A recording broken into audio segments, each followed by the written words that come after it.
Quem cuida com carinho de outra pessoa se importa com alguém que nem conheceria. Quem abre o coração e ama de verdade se doa simplesmente por humanidade, se coloca no lugar do outro, sente empatia. A Lei de Moore para tudo. Por Sam Altman, 16 de março de 2021. Meu trabalho na OpenAI me lembra todos os dias sobre a magnitude da mudança socioeconômica que está chegando mais cedo do que a maioria das pessoas acredita. O software que pode pensar e aprender fará cada vez mais o trabalho que as pessoas fazem agora. Ainda mais poder passará do trabalho para o capital. Se as políticas públicas não se adaptarem de acordo, a maioria das pessoas acabará pior do que está hoje. Precisamos projetar um sistema que abrace esse futuro tecnológico e tribute os ativos que comporão a maior parte do valor naquele mundo, empresas e terras, a fim de distribuir de forma justa parte da riqueza vindoura. Fazer isso pode tornar a sociedade do futuro muito menos divisiva e permitir que todos participem de seus ganhos. Nos próximos 5 anos, os programas de computador que podem pensar lerão documentos legais e darão conselhos médicos. Na próxima década, eles farão o trabalho de linha de montagem e talvez até se tornem companheiros. E nas décadas seguintes, eles farão quase tudo, incluindo fazer novas descobertas científicas que expandirão nosso conceito de tudo. Essa revolução tecnológica é imparável, e um ciclo recursivo de inovação, à medida que essas próprias máquinas inteligentes nos ajudam a fazer máquinas mais inteligentes, acelerará o ritmo da revolução. Seguem-se 3 consequências cruciais. Esta revolução criará uma riqueza fenomenal. O preço de muitos tipos de mão de obra, que impulsiona os custos de bens e serviços, cairá para zero quando a inteligência artificial suficientemente poderosa se juntar à força de trabalho. Trabalho.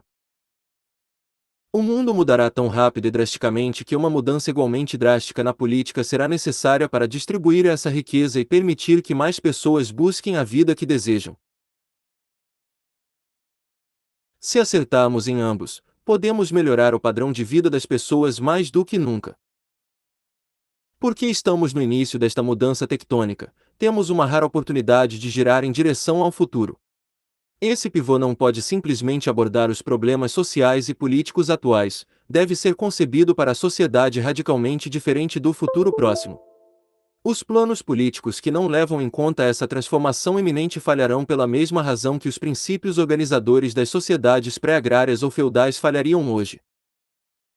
O que se segue é uma descrição do que está por vir e um plano de como navegar nesta nova paisagem. Parte 1. A revolução da inteligência artificial. Em uma escala de tempo reduzida, o progresso tecnológico segue uma curva exponencial. Compare como o mundo parecia há 15 anos, sem smartphones, na verdade, 150 anos atrás, sem motor de combustão, sem eletricidade doméstica. Há 1.500 anos, sem máquinas industriais e há 15.000 anos, sem agricultura. A mudança vindoura se concentrará na mais impressionante de nossas capacidades, a capacidade fenomenal de pensar, criar, entender e raciocinar. As 3 grandes revoluções tecnológicas, a agrícola, a industrial e a computacional, acrescentaremos uma 4ª, a revolução da inteligência artificial. Essa revolução gerará riqueza suficiente para que todos tenham o que precisam se nós, como sociedade, a administrarmos de forma responsável. O progresso tecnológico que fizermos nos próximos 100 anos será muito maior do que tudo o que fizemos desde que controlamos o fogo e inventamos a roda. Já construímos sistemas de inteligência artificial que podem aprender e fazer coisas úteis. Eles ainda são primitivos, mas as linhas de tendência são claras. Parte 2. A Lei de Moore para tudo. De um modo geral, existem 2 caminhos para proporcionar uma boa vida. Um indivíduo adquire mais dinheiro, o que torna essa pessoa mais rica, ou os preços caem, o que torna todos mais ricos. Riqueza é poder de compra. Quanto podemos obter com os recursos que temos? A melhor maneira de aumentar a riqueza social é diminuir o custo dos bens, de alimentos a videogames. A tecnologia impulsionará rapidamente esse declínio em muitas categorias. Considere o exemplo dos semicondutores e da lei de Moore. Durante décadas, os chips se tornaram 2 vezes mais poderosos pelo mesmo preço a cada 2 anos. Nas últimas 2 décadas, os custos nos Estados Unidos para TVs, computadores e entretenimento caíram. Mas outros custos aumentaram significativamente, principalmente os de habitação, saúde e ensino superior.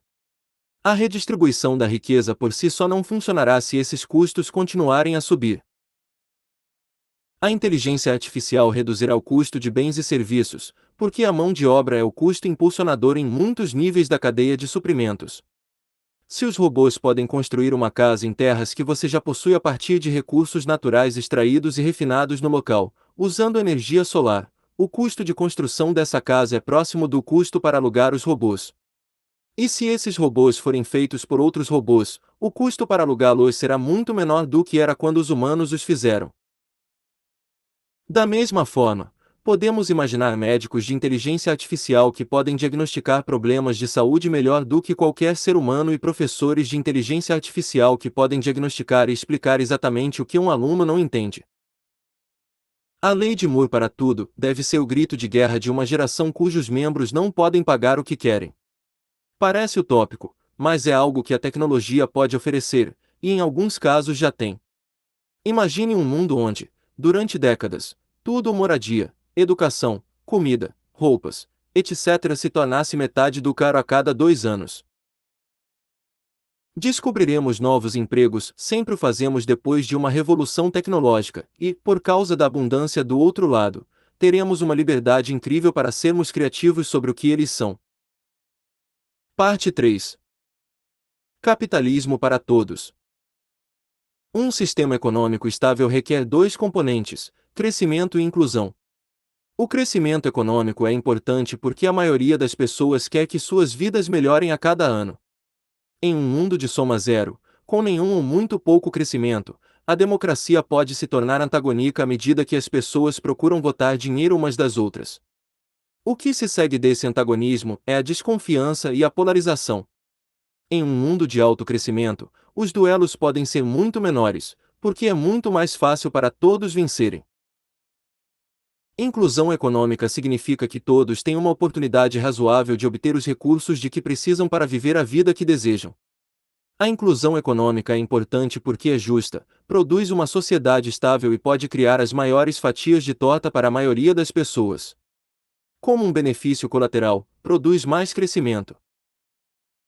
O capitalismo é um poderoso motor de crescimento econômico porque recompensa as pessoas por investirem em ativos que geram valor ao longo do tempo, o que é um sistema de incentivo eficaz para criar e distribuir ganhos tecnológicos. Mas o preço do progresso no capitalismo é a desigualdade. Alguma desigualdade é aceitável na verdade, é crítica, como mostrado por todos os sistemas que tentaram ser perfeitamente iguais, mas uma sociedade que não oferece igualdade de oportunidade suficiente para que todos avancem não é uma sociedade que vai durar. A maneira tradicional de lidar com a desigualdade tem sido tributando progressivamente a renda. Por uma variedade de razões, isso não funcionou muito bem. Vai funcionar muito, muito pior no futuro. Embora as pessoas ainda tenham empregos, muitos desses empregos não serão aqueles que criam muito valor econômico da maneira como pensamos em valor hoje. À medida que a inteligência artificial produz a maioria dos bens e serviços básicos do mundo, as pessoas serão liberadas para passar mais tempo com as pessoas de quem gostam, cuidar das pessoas, apreciar a arte e a natureza ou trabalhar em prol do bem social. Devemos, portanto, nos concentrar em tributar o capital em vez do trabalho, e devemos usar esses impostos como uma oportunidade para distribuir diretamente a propriedade e a riqueza aos cidadãos. Em outras palavras, a melhor maneira de melhorar o capitalismo é permitir que todos se beneficiem dele diretamente como proprietários de ações. Esta não é uma ideia nova, mas será recentemente viável à medida que a inteligência artificial se tornar mais poderosa, porque haverá dramaticamente mais riqueza para circular. As 2 fontes dominantes de riqueza serão 1. Empresas, particularmente aquelas que fazem uso de inteligência artificial, e 2. Terra, que tem uma oferta fixa. Há muitas maneiras de implementar esses 2 impostos e muitos pensamentos sobre o que fazer com eles. Durante um longo período de tempo, talvez a maioria dos outros impostos pudesse ser eliminada. O que se segue é uma ideia no espírito de um iniciador de conversa. Poderíamos fazer algo chamado American Equity Fund. O American Equity Fund seria capitalizado tributando as empresas acima de uma certa avaliação de 2,5% de seu valor de mercado a cada ano, pagável em ações transferidas para o fundo, e tributando 2,5% do valor de todas as terras de capital fechado, pagáveis em dólares. Todos os cidadãos com mais de 18 anos receberiam uma distribuição anual, em dólares e ações da empresa, em suas contas. As pessoas seriam encarregadas de usar o dinheiro como quisessem ou quisessem para uma melhor educação, saúde, habitação, abertura de uma empresa, o que quer que fosse. O aumento dos custos nas indústrias financiadas pelo governo enfrentaria uma pressão real à medida que mais pessoas escolhessem seus próprios serviços em um mercado competitivo. Enquanto o país continuar melhorando, cada cidadão receberá mais dinheiro do fundo a cada ano, em média, ainda haverá ciclos econômicos. Todo cidadão, portanto, participaria cada vez mais das liberdades, poderes, autonomias e oportunidades que vêm com a autodeterminação econômica. A pobreza seria muito reduzida e muito mais pessoas teriam uma chance na vida que querem.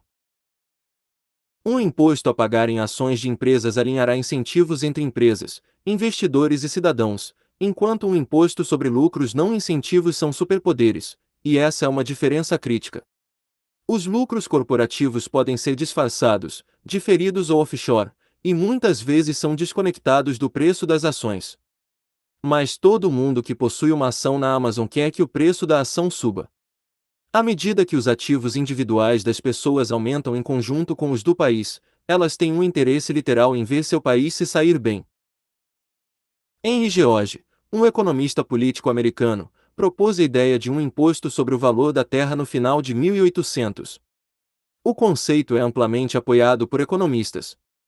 O valor da terra se valoriza por causa do trabalho que a sociedade faz em torno dela, os efeitos de rede das empresas que operam em torno de um pedaço de terra, o transporte público que a torna acessível e os restaurantes, cafés e acesso à natureza nas proximidades que a tornam desejável. Como o proprietário da terra não fez todo esse trabalho, é justo que esse valor seja compartilhado com a sociedade maior que o fez. Se todos possuem uma fatia da criação de valor americana, todos vão querer que a América faça melhor. A equidade coletiva na inovação e no sucesso do país alinhará nossos incentivos. O novo contrato social será um piso para todos em troca de um teto para ninguém, e uma crença compartilhada de que a tecnologia pode e deve oferecer um círculo virtuoso de riqueza social. Continuaremos a precisar de uma liderança forte do nosso governo para garantir que o desejo de que os preços das ações subam permaneça equilibrado com a proteção do meio ambiente, dos direitos humanos, etc. Em um mundo onde todos se beneficiam do capitalismo como proprietários, o foco coletivo será tornar o mundo mais bom em vez de menos ruim. Essas abordagens são mais diferentes do que parecem, e a sociedade se sai muito melhor quando se concentra na primeira. Simplificando, mais bom significa otimizar para tornar a torta o maior possível, e menos ruim significa dividir a torta da forma mais justa possível. Ambos podem aumentar o padrão de vida das pessoas uma vez, mas o crescimento contínuo só acontece quando a torta cresce. Parte 4. Implementação e solução de problemas. A quantidade de riqueza disponível para capitalizar o American Equity Fund seria significativa. Há cerca de US$ 50 trilhões em valor, medido pela capitalização de mercado, apenas nas empresas dos Estados Unidos. Suponha que, como aconteceu em média no século passado, isso pelo menos dobrará na próxima década.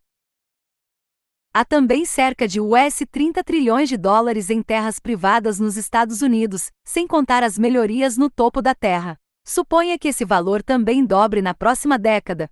Isso é um pouco mais rápido do que a taxa histórica, mas à medida que o mundo realmente começa a entender as mudanças que a inteligência artificial causará, o valor da Terra, como um dos poucos ativos verdadeiramente finitos, deve aumentar a um ritmo mais rápido. É claro que se aumentarmos a carga tributária sobre a posse de terras, seu valor diminuirá em relação a outros ativos de investimento, o que é uma coisa boa para a sociedade, porque torna um recurso fundamental mais acessível e incentiva o investimento em vez da especulação. O valor das empresas também diminuirá no curto prazo, embora elas continuem a ter um desempenho bastante bom ao longo do tempo. É uma suposição razoável que tal imposto cause uma queda no valor da terra e dos ativos corporativos de 15%, o que levará apenas alguns anos para se recuperar. Sob o conjunto de suposições acima, valores atuais, crescimento futuro e a redução no valor do novo imposto, daqui a uma década, cada um dos 250 milhões de adultos na América receberia cerca de US$ 13.500 a cada ano. Esse dividendo pode ser muito maior se a inteligência artificial acelerar o crescimento, mas mesmo que não seja, US$ 13.500 terão um poder de compra muito maior do que agora, porque a tecnologia terá reduzido muito o custo de bens e serviços. E esse poder de compra efetivo aumentará drasticamente a cada ano. Seria mais fácil para as empresas pagarem o imposto a cada ano, emitindo novas ações representando 2,5% de seu valor. Obviamente, haveria um incentivo para as empresas escaparem do imposto do American Equity Fund deslocalizando-se, mas um teste simples envolvendo uma porcentagem da receita derivada da América poderia resolver essa preocupação. Um problema maior com essa ideia é o incentivo para que as empresas devolvam valor aos acionistas em vez de reinvesti-lo em crescimento. Se tributarmos apenas as empresas públicas, haveria também um incentivo para as empresas permanecerem privadas. Para empresas privadas que têm receita anual superior a US$ 1 bilhão, poderíamos deixar seu imposto sobre o patrimônio acumular por um certo número, limitado de anos até que eles se tornem públicos. Se eles permanecerem privados por um longo tempo, poderíamos deixá-los liquidar o imposto em dinheiro. Precisaríamos projetar o sistema para evitar que as pessoas votem consistentemente em si mesmas com mais dinheiro. Uma emenda constitucional delineando as faixas permitidas do imposto seria uma forte salvaguarda. É importante que o imposto não seja tão grande que sufoque o crescimento. Por exemplo, o imposto sobre as empresas deve ser muito menor do que sua taxa média de crescimento. Também precisaríamos de um sistema robusto para quantificar o valor real da terra. Uma maneira seria com um corpo de poderosos assessores federais. Outra seria deixar que os governos locais fizessem a avaliação, como fazem agora para determinar o IPTU. Eles continuariam a receber impostos locais usando o mesmo valor avaliado. No entanto, se uma certa porcentagem de vendas em uma jurisdição em um determinado ano cair muito acima ou abaixo da estimativa do governo local dos valores da propriedade, todas as outras propriedades em sua jurisdição serão reavaliadas para cima ou para baixo. O sistema teoricamente ótimo seria tributar apenas o valor da terra, e não as melhorias construídas em cima dela. Na prática, esse valor pode vir a ser muito difícil de avaliar, por isso podemos precisar tributar o valor da terra e as melhorias sobre ela, a uma taxa menor, pois o valor combinado seria maior. Finalmente, não poderíamos deixar que as pessoas tomassem empréstimos, vendessem ou de outra forma prometessem suas futuras distribuições de fundos. Ou não resolveremos realmente o problema de distribuir a riqueza de forma justa ao longo do tempo. O governo pode simplesmente tornar essas transações inexequíveis. Parte 5. Mudando para o novo sistema. Um grande futuro não é complicado. Precisamos de tecnologia para criar mais riqueza e de políticas para distribuí-la de forma justa. Tudo o que for necessário será barato, e todos terão dinheiro suficiente para poder pagar. Como esse sistema será extremamente popular, os formuladores de políticas que o adotarem cedo serão recompensados. Eles mesmos se tornarão enormemente populares. Na Grande Depressão, Franklin Roosevelt foi capaz de promulgar uma enorme rede de segurança social que ninguém teria pensado ser possível 5 anos antes. Estamos em um momento semelhante agora. Assim, um movimento que é pró-negócios e pró-povo unirá um eleitorado notavelmente amplo. Uma maneira politicamente viável de lançar o American Equity Fund, e que reduziria o choque de transição, seria com uma legislação que nos transicionasse gradualmente para as taxas de 2,5%. A taxa total de 2,5% só se consolidaria quando o PIB aumentasse 50% a partir do momento em que a lei fosse aprovada. Começar com pequenas distribuições em breve será motivador e útil para deixar as pessoas confortáveis com um novo futuro. Alcançar 50% de crescimento do PIB parece que levaria muito tempo. Levou 13 anos para a economia crescer 50% até o nível de 2019. Mas uma vez que a inteligência artificial comece a chegar, o crescimento será extremamente rápido. Mais adiante, provavelmente seremos capazes de reduzir muitos outros impostos à medida que tributamos essas duas classes de ativos fundamentais. As mudanças que estão por vir são imparáveis. Se os abraçarmos e planejarmos para eles, podemos usá-los para criar uma sociedade muito mais justa, mais feliz e mais próspera. O futuro pode ser quase inimaginavelmente grande. Graças a Steven Adler, Daniel Amodei, Adam Bybutt, Chris Beiser, Jack Clark, Ryan Cohen, Tyler Caven, Matt Danzeisen, Steve Dovlin, Tad Friend, Lash Groon, Chris Alassi, Heidi Hoffman, Ingmar Kanitscheider, Oleg Klimol, Matt Knight, Aris Konstantinidis, Andrew Cortina, Matt Krisilov, Scott Krisilov, John Luttig, Eric Madsen, Preston McAfee, Luke Miles, Arvin Nielakantan, David Oates, Cullen OQF, Aletheia Power, Raul Puri, Ilya Suskever, Luke Walsh, Caleb Vatney e Wojciech Zaremba, por revisarem rascunhos disso, e a Gregory Koberger por projetá-lo.